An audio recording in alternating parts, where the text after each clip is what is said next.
Hello, welcome to the show. I'm Suzanne Lynn, and joining me today, I'm just going to keep it simple. I'm going to go with the pen name of Rama Ramani. Rama, it's good to see you. Let's talk about your real name right off the bat, which I can't even begin to say.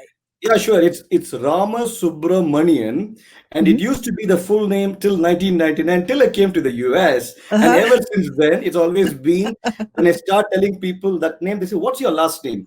And then I say, "You know what? Let's just make it Rama Ramani, and just it's easy for people to just pronounce." I think there's people all around America going, thank you so much, Rama. Thank you. Appreciate that. Yes. Well, I'm excited to talk to you. You wrote a book called The Next Innings, and I want to share just a little bit about your past. You work as a technologist working in cloud and AI technologies, which is a whole nother world that's cool. We could do another show on. You're principal at Microsoft. Love the fact that you're helping your children with homeschooling because of whole COVID. You've got a 10-year-old and four-year twins, one boy and one girl, Yep. and a crazy dog named Storm. So I'm sure that your days are woo Yeah. a little crazy. Yep, they are. And there are two ways to look at it, right? You can say it's crazy, I can't do anything more, or you can say, bring it on, I'm anyway swamped. What's the big That deal, right? Yeah. that's right. You say that, and you're going to have another baby down the road coming when you say bring it No, on. no. God tests us to the very limits. So, well, let's talk about the next innings. At what's the book about? Let's start there. So I think the key thing, right, when you take lives of people and when you take different people and you want to bring them together, there's always a fascination what happens when they intersect, right? So it Mm, starts off with that particular thing as the actual germ of the book, right? So essentially, I start off by saying a life coach who lives in Chennai. He is 78 years old. And then there's a young couple, Jagan and Lakshmi, who are moving to the US. And then at some point, their lives intersect. And what happens when it intersects starts the fascination. But mm, at the core of it, right, if you forget the names or Indian names and things like it, it's going right. yeah, it's going to be hard for you to pronounce names, but that's not the point, Right. right? It gets to ask you just one single question in the very end. What would you do in challenging times? And the essential ending of the book essentially is a T junction, right? Where you are at a T, and all of us are at a T junction of life, right? You want to do this or you want to do that. Right. So, and it's applicable to everybody. And what I've tried to say is at every point in our life, we got to just believe that we all have a next innings, no matter what our challenges are, right? Mm. And you have to believe that it's going to be good. And I'm going to be approaching it with a lot of optimism and build self-belief, right? And that's the essential part of next innings. What it also does is in cricket, just like in baseball, there's a concept of an innings. So it does have a cricket theme that sort of flows through the book, and you will see it come in and out. And that's what it makes it interesting to me and hopefully for all of you. So, okay, now you've got my mind going. So, for example, you go to a restaurant for breakfast before work one day and you have a waitress or a server. What if you had a different server? How would that change your entire course of life? The conversation that you have, just things like that. Now, it's really fascinating to think about that. Yeah. See, you could be a Jack Nicholson in Few Good Things, or I forget the name of the movie, where he goes, then he wants the same exact waitress, and if she doesn't come in, he's going to get angry. Or you could say that, hey, this is my opportunity to meet a new person. I'm going to understand who this person is, right? And at the core, everybody is the same, right?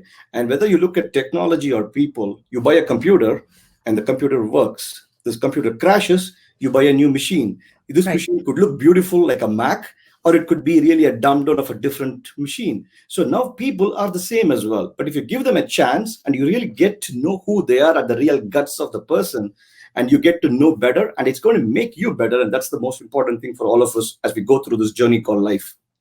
This is a super positive book, right? That's the message behind it is just enjoy who you're encountering and it was just meant to be. So the thing is, what you think and then what you write reinforces what you think. And the moment you start writing it a little bit more negative about challenges, oh my God, my life is like this, it's not going to help you at all. I think you got to go quite the contrary. When challenges come at you, you got to almost write, how am I going to overcome it, right? And what am I going to try to do? It's almost like a placebo effect in some aspects, right? But it's all about just believing and then just pushing through and then seeing what it does, because that's the excitement part of it, right?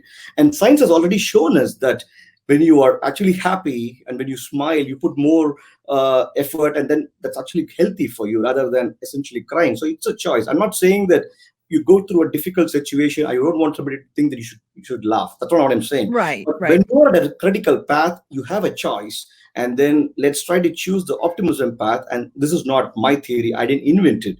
Take Coach Pete Carroll, right? It's all about competition, about belief. Look at Russell Wilson, right? He throws an interception in the Super Bowl.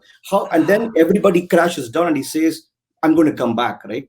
Yeah. So that's the mindset which helps us to overcome a few things in life and just give yourself a chance is what the book is sort of trying to say.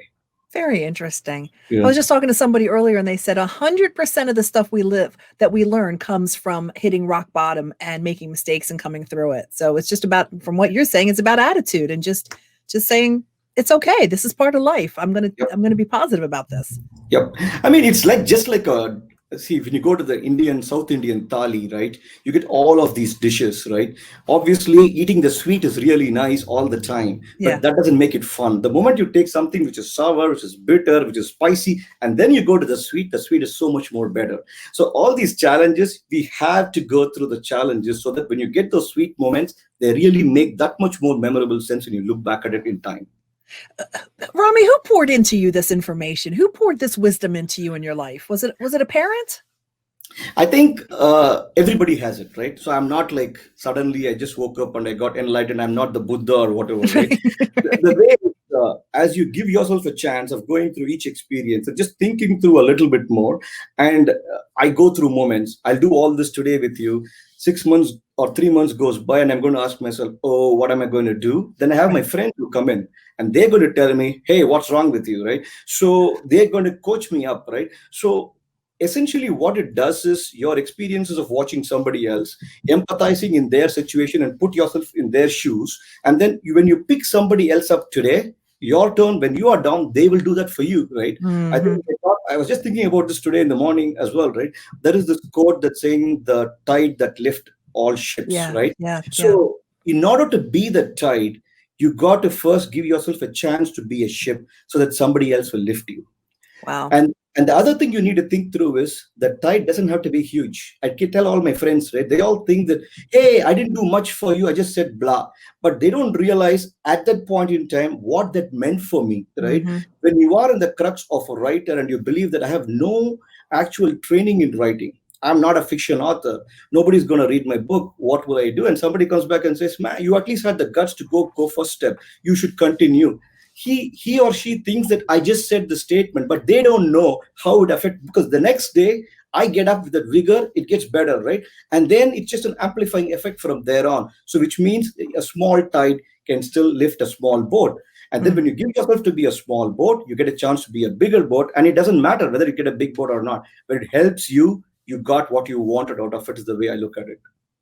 I can't think of a better year for a book like this to come out. A lot of people are really hurting. I think if you're struggling, really think about buying this book because it's so encouraging. There's such a great message to it, isn't there? So this is the part I didn't plan for COVID, right? I'm not Nostradamus, just so that Right. I let you know. And All right. So we've made it clear you're not Buddha, you're not Nostradamus. Okay. exactly, right. The name may say Ramus, but it's not Nostradamus, right? Right, So right. the point is, I started through this journey in August of last year. I took my son to the Cricket World Cup. My sister-in-law Sharmali told me write a book about cricket because you wrote a book about football. So I started on this journey, but I cannot just do sport and life and do a mimic of my previous book, right? So I had to add fiction to it. It excited me. Then my school principal, Mrs. YGP, passed away. She was such a dynamic lady, and the way she did built the school as a great world brand in an era when women had more challenges than what you can imagine that's happening today was just amazing. She would come in a very noisy room. She could just stand there, and everybody would just go quiet in the room, right? Amazing dynamic presence. And I saw all the tributes just falling from everywhere. It was awesome. And then I go through this journey of somebody who has no idea about writing, who is just thundering through this process, and then COVID happens, right? It affected me just like everybody else. And then I thought, okay, man, what am I going to do? I have to take care of children. And then I said, okay, when there is no guarantee of tomorrow, when the expectations doesn't matter, when COVID is going to affect all of us the same, I said, what is the memory that I want to leave behind if at all I don't exist tomorrow? And that thing of just giving it all up and giving it all in is what essentially led to saying, I'm going to pick it back up. And I'll tell you, the most of the essential thing just like in the sprint, right? About 8 months was just meandering around and wandering and trying to figure out with self-doubt. But then once I hit my stride, I just took 4.5 weeks off from Microsoft. I told my wife, every day is going to be a work day. Get up at 4 o'clock and just be at it like 12, and then spend time with kids. And that helped me get over COVID, right? And now this is the beauty of it. I look at COVID as an opportunity now, right? Because if COVID was not there, if it didn't affect me this hard, if there was no reason for me to build something to overcome COVID, I might not have done it, right? So essentially, we just have to at some point say, I don't care, right? And Steve Jobs said this, right, in his speech. He said that when you think every day is your last day on Earth, and then you ask what is the most important thing to do, things will fall in place. I have listened to that speech hundreds of times. It didn't click. So what I'm trying to say is there will be a point in time as you continue through your search when all those cliche quotes will sort of come together, right? And all that we can do is just be on your path. There is a verse from the Bhagavad Gita. Don't get fixated on the big thing, what's going to be the outcome, what people will think. Just focus on the task on hand, do the best you can, and then just let it out there and let's see what happens. I can't think there's anything we can top that. Wonderful, Rama. Thank you so much. Called The Next Innings. Check it out. It's available on bookstores and Amazon and all kind of great places. Any other location where they can find out more about you? So there's actually my own Shopify website where the book is actually on a cheaper price at $2.99. But if people want to pay Amazon a little bit more, no problem. I'm sure that one of my mutual funds also owns Amazon stock. I'm okay with it, but it's up to you. Rama, it was just a joy to talk to you. Good luck with your book, The Next Innings. Thank you for being such a positive force in the world. Thank you.